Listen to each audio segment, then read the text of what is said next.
avant-gardism, which must be distinguished from the kind of authentic avant-garde which no longer exists, which has made what I call avant-gardism the contemporary equivalent of 19th century academicism, and relegated those artists who remain opposed to the new avant-gardist orthodoxy, relegates them to the realm of the outsider.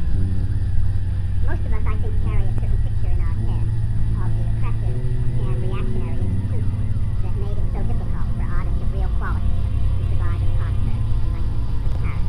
We've all been brought up on that history of reaction and martyrdom. Simply to name those institutions is to conjure up a world in which Philistinism was the dominant cultural power. The state-sponsored annual or biannual salons, whose governing committees were adamant in their resistance to new artistic ideas, the academies that were closed to any but the most conventional approaches to art, the press with its timid core of critics that did little more than ratify established reactionary opinions, and the patrons, the collectors, who more often than not were terrified at the thought of embracing or even permitting anything that deviated from accepted taste. From Courbet to Manet to Gauguin and Van Gogh, and well into the early careers of even Picasso and Matisse, what we would now call the establishment stood firm, if only for a generation or so, against the acceptance of the greatest art of the period. That art came to be identified with the concept of the avant-garde, and it is as monument and ornament of an authentic avant-garde culture that the masterworks of modernist art have become enshrined in our museums, in our textbooks, and in the artistic imagination itself. What was once of necessity a vital anti-establishment art has been transformed in the course of time into a tradition. We might even say into the tradition. A tradition that is now seen to stand in a direct line of descent from the masters of the Renaissance and the Baroque and the Neoclassic and the Romantic epochs of Western art. Toward this tradition, the art world of the 1980s stands in a very curious and ambiguous relation. There is certainly no shortage of adulation and publicity for the masterworks of the past, as we can see in the steady succession of so-called blockbuster exhibitions that are now the favorite enterprise of both our major art museums and of the government and corporate sponsors that finance such events. It would probably be a mistake, however, to assume too quickly from either the frequency or the popularity of these super-scale exhibitions that the public derives from them any very clear conception of what great art is. Still less have we any reason to assume that these exhibitions have the effect of enriching the creation of new art. Of course, there are artists among us for whom an encounter with the great art of the past is crucial in providing inspiration, and not only aesthetic inspiration. In art, there is also what might be called moral inspiration, and only the greatest art can offer it. But it is my impression, anyway, that such artists who are really capable of deriving either aesthetic or moral inspiration from the great artists of the past, that such artists are now, as they always were in the past, a tiny and beleaguered minority. And they are unlikely to be the artists who receive the lion's share of attention, publicity, and patronage from the many institutions that now devote their resources to supporting all this new art. These institutions, the great majority of our museums and galleries, the vast number of critics, publishers, collectors, curators, the various government agencies and corporations and private foundations and universities, all of these now tend to be as conformist in their taste and as terrified of straying beyond the boundaries of fashionable opinion as the now despised Philistines of the 19th century. In some respects, the new Philistines are, in my opinion, even worse than their 19th century predecessors. For at least it could be said for the reactionaries of the 19th century that they were under the illusion that they were resisting what was new in the name of something sacred, in the name of a conception of tradition, which, though we now know it to have been evil and mistaken, was in principle at least an attempt to keep alive the standards of the past. It was in the nature of 19th century Philistinism to fail in that task, for its conception of tradition was too shallow and too pious, too much a matter of cultural wish fulfillment, and too little a matter of intelligence, sensibility, and knowledge, for it to serve as anything more than a sort of primitive desire to keep the future at bay. It is, I think, central to the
in the art journals and in the sales room, not to mention criticism and in the media, embraced with such incredible enthusiasm, mindless, tasteless. What we are witnessing in the art world at the end of the 1980s is, through the museums, through criticism, and through the market, the institutionalization of this thoroughly corrupt avant-gardism on a vast scale. The art museums offer little, if any, resistance to its advancement.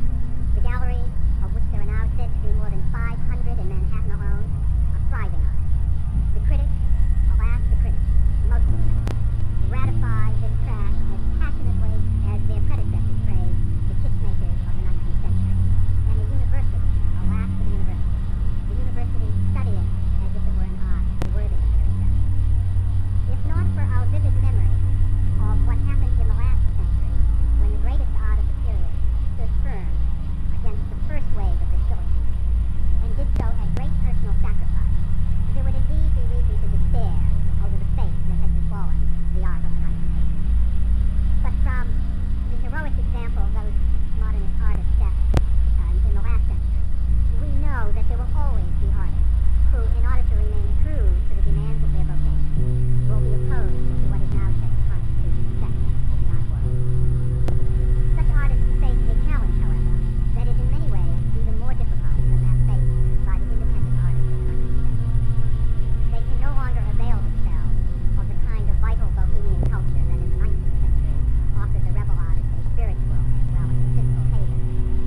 And they must now be prepared in an era in which the insignia of independence and rebellion in art have been so effectively appropriated by the avant-gardist Philistines. They must be prepared to be dismissed as reactionary or something worse for whatever resistance they may offer to the prevailing climate. There is, too, a problem in the sheer scale of the art world today. There are now so many more artists, or at least people claiming to be artists. So many more exhibitions, so many more galleries and dealers, so many more critics, or at least people claiming to be critics, and so much more writing about art, and so much more hype, so much more publicity.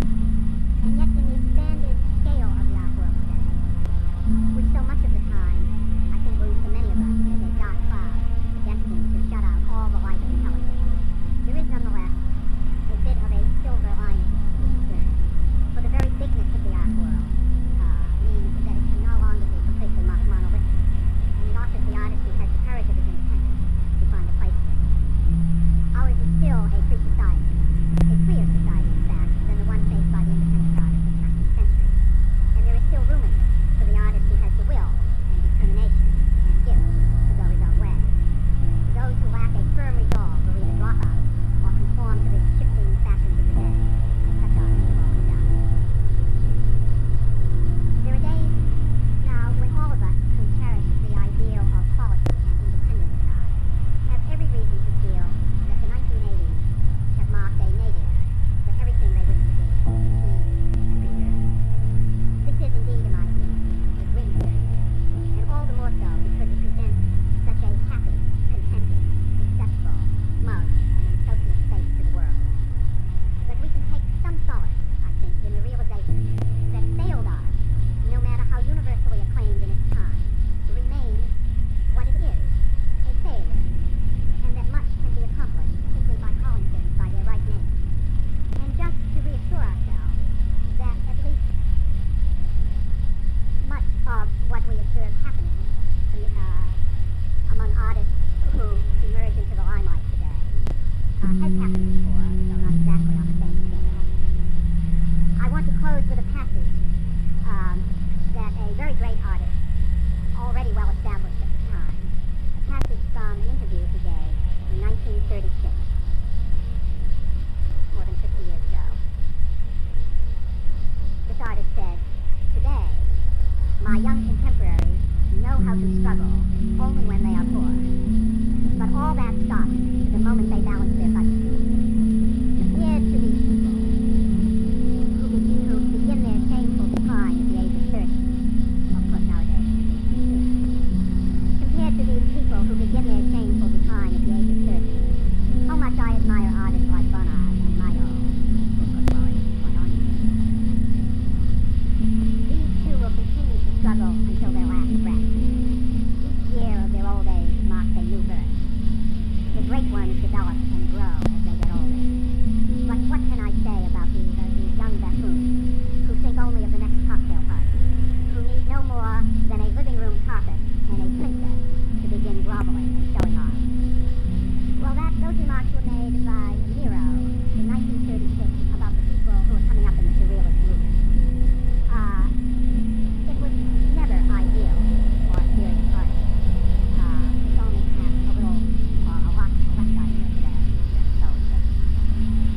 the subject matter is very important to sponsors as it were.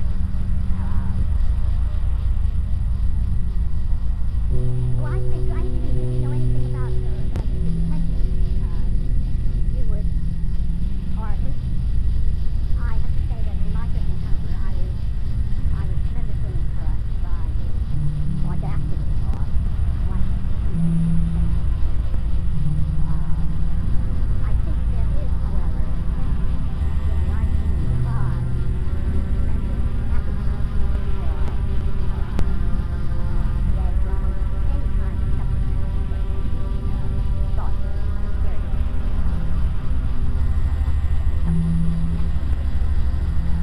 Gravity line here. There is a tremendous appetite for that. There's a lot of bad art. There's bad art, but there's a lot of bad art disturbing that appetite. And related to that, I think, is the really almost shocking degree to which abstract painting has sort of fallen from grace in the public eye. I mean, 20 years ago, somebody had predicted that at the end of the 80s there would be so small a part of the exhibition scene, both in the galleries and in the museums, would now be devoted to abstract painting. I mean, no one 20 years ago would have believed it.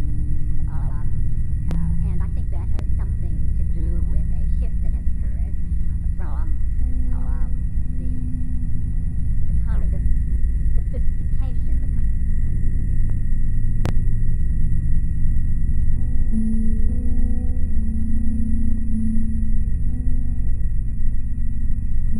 the old patron in art, the old private collector, who was totally loyal to his own taste, however mistaken that taste might have been at times. But the people who collected in an earlier period and who, either through their contributions to being board members of museums or donors to museums or whatever, who gave money to back certain kinds of art, were giving that money and were buying the collections they were buying out of a sense of personal conviction. The corporate patron, the government patron, even today the museum patron in many cases, is not sponsoring art, is not funding art, is not exhibiting art out of any personal conviction. There is a kind of consensus, a kind of impersonal decision-making process. What will reflect best on us for us to sponsor? There's a totally impersonal element, and that's true whether it's the National Endowment for the Arts in Washington or whether it's Philip Morris or Xerox or whether it's the MacArthur Foundation. There's it's a kind of part of it is a kind of Chinese restaurant menu philanthropy. One from row A, one from row B.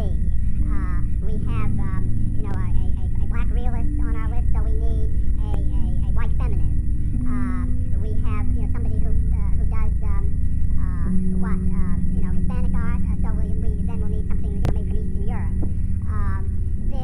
In that sense, it's politicized. These are in some sense sort of affirmative action decisions about what we're going to sponsor. There's no person there experiencing the art that's being funded and promoted. There's a total there's a severing of any kind of what I would call sort of human connection between the source of the patronage and the objects that are on the receiving end of the patronage. That to me has been a devastating change because it puts the whole enterprise of patronage into the realm, into the hands of bureaucrats. And we now have, of course, more and more bureaucrats acting as middlemen between the artist and whatever institutions exhibit the art, as a general thing.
ours are in some way or another, challenges to our taste. And that certainly, I think, is one of the central tasks of criticism. Yes. Going back to the potential to sort of battleground of new art right now, you were talking about the association of avant-garde. Because all the tasks of artists have been usurped by avant-garde, we don't get it very difficult for artists to they have no mechanism to attack the avant-garde, because any way they attack the avant-garde are like used to attack them. So you're talking about this sense of the reactionariness of say, a non-avant-garde artist who does new work. Given that relationship, where, I don't exactly know how to ask the question, because it's out there on the frontier of art. If there's going to be new art, in a way it can't be new because the avant-garde has always stood for new, so we got ourselves in a double bind. Well, I thought that was the nature of the problem I was outlining. However, new is a very treacherous word. There,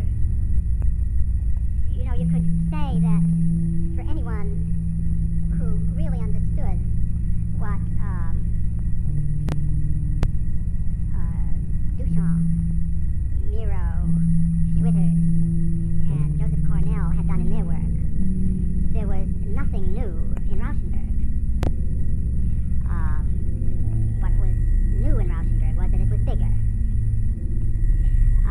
But that was sufficient. In such a volatile art scene, a shift of scale, a kind of recycling of cliches through a shift of scale, can often lead to an instant reputation. Yeah.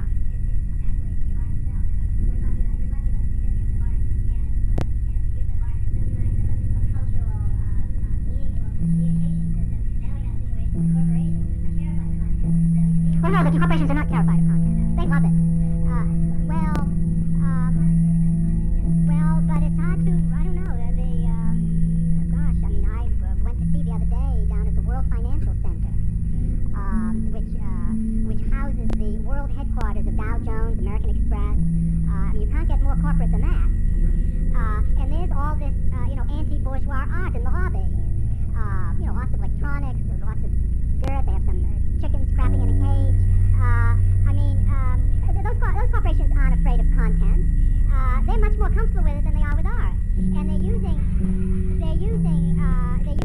all that stuff at the World Financial Center as a kind of hustle to win even more upscale tenants for their skyscraper. It's a great mistake to think that those corporations don't like content. They love it. However, I don't mean to dismiss your question. I'll only say about it is that if I really had the answer to your question, I would be an artist and not a critic. Because the answer to that question will only come from artists. Yes. Do you feel as though taste is something that is static?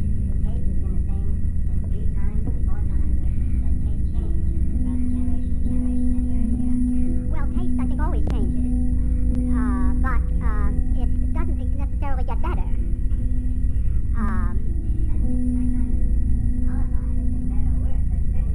Well, of course, taste is...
like to at least have some sense of where we are now while we're still here.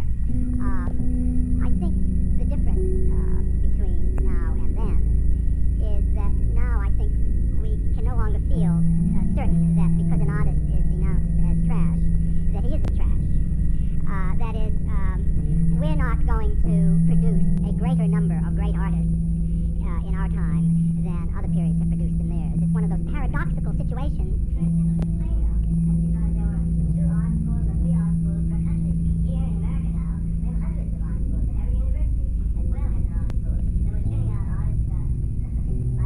Yes, alas. And I have to look at them all. Yes. Well, I don't really think it's the task of criticism to predict the future. That is, I think the real task of criticism is to pay attention to what artists do. And where art is going to go is up to artists, and it's not up to critics. And I don't believe in, I mean, there are critics who I know are very much given to what I call legislating the future. But I don't really believe, I don't know, maybe they're more far-seeing into the future than I am. But I feel that my hands are full just trying to cope with the present. Yes. I have a question relates sort of the nature of criticism. It's from the New Criterion, September 88, and Jet Pearl's review, the far-reaching one. With only a couple of sentences or so, he comes up with a statement that he's light years away from John Singer, talking about Terry Fisher. Sergeant's talents lit like, Sergeant can't be marveled only for being live. Fisher was always a largely artist, now he's a splendidly lousy artist. You have any comment on it? Well, I think it's an understatement. I saw that exhibition.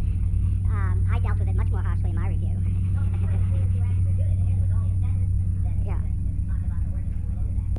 Is that really what criticism is about? Well, there's more than a sentence about Fischl in that. Not anymore. Yeah, well, I think that, the tasks of criticism are different according to different publications. When you're writing in a daily paper, you are bringing sort of the first news of an art event very often, and so you have to handle it with a kind of detail and description that is already not quite as necessary when you're writing for a weekly, and is much, much less necessary when you're writing for a monthly, where you can assume, at least we can assume among readers of the New Criterion, that they will already be, alert to the event. They will probably have read something about it in the past, usually something wrong, or certainly not as intelligent as what we publish. And so that it's, I think, perfectly permissible to write that kind of somewhat abridged review. The reason I suggest that you're disturbed or surprised by that is probably, I'm guessing, probably not necessarily your judgment about Fischl's standing as an artist, but about the scale of his reputation and the market that he enjoys. But of course, criticism should not allow the reputation or market to determine everything in criticism. Already, perforce, it determines a great deal, because the market has a way of focusing attention, if only because artists who are hot in the market tend to exhibit more frequently than artists who aren't. But I don't certainly think there's anything wrong with writing about a failed artist in that manner. Yeah. There's been some thinking around that maybe the American century is kind of winding down. And would you say that perhaps your unhappiness with the art scene today is an unhappiness with American art, and in fact maybe the place to look a serious kind of energy in art is elsewhere? No, I don't think that's the case. I think that by and large, our artists are as good as, our best artists are as good as or better than others. I think that what has changed is that the art that is exhibited in the galleries and in the museums today, that is new art or recent art, tends to be rather more internationalist in scope than, say, it was tends to be in the 60s and the early 70s. Now, some of that has to do with the fact that artists have emerged whom were thought to be doing new things, extraordinary things. The painters, Kiefer, lots of painters from Germany, some from Italy, though the Italian craze seems to have pretty much expired at the moment. And probably more and more lasting contributions from Britain than from places on the continent. France has still totally disappeared as a country in which one would think of going to look at new art, as far as I can tell.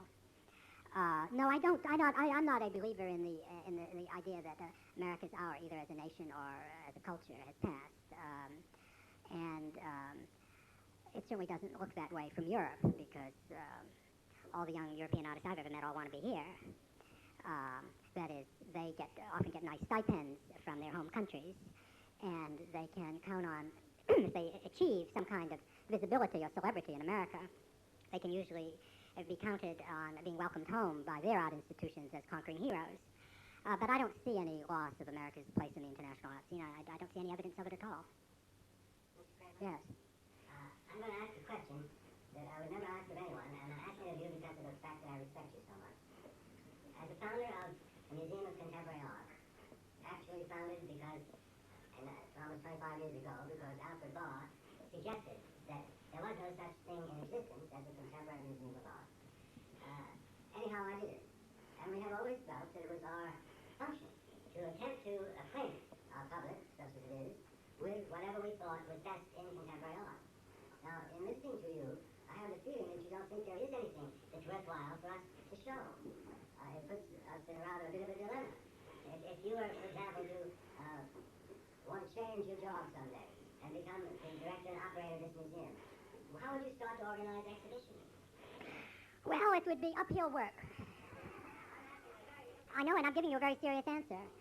I think that the people who have the responsibility to organize such exhibitions on a fixed schedule have created a problem for themselves that is insoluble. That is an institution that lays down a calendar requiring that there are going to be 12 exhibitions, 8 exhibitions, each of which embraces X number of artists in the course of the calendar year, and brings to that calendar the expectation that there is enough new work worth exhibiting, and that's going to be worth exhibiting, right on demand, I think has created a problem that's insoluble. And this is not a problem I'm unacquainted with. All those years I was with the New York Times, particularly in the latter years, I would frequently be asked to attend meetings with editors, and the first question always was, what's new? And ideally, from the New York Times point of view, they would like to have had something new and terrific 52 weeks of the year. Now, we know that that's not the way human culture works. And on one occasion, I made the error of saying, well, there was nothing new, meaning that week. And my editor said, is that a trend? And so there's no way out of that dilemma. There's no way out. I mean, if you get on the express train, then that's the direction you have to go in. Maybe museums shouldn't be like express trains. Maybe we should rethink what the best function of a museum is. Maybe there's a kind of Heisenberg's principle involved here, that if we didn't look so desperately for the thing, maybe the thing wouldn't be there, or it would be somewhere else. I don't really have a satisfactory answer to that question, because I think the expectation, the institutional and emotional and intellectual expectation that there's always going to be enough that's new, that's worthwhile, is no longer an expectation that we can really count on delivering for us. Yes? There are more questions? Yes. I don't know of a single bush that the floodlights are not examining at full force. There are curators, critics, collectors, they're all dealers, they're all out there flooding the landscape. I don't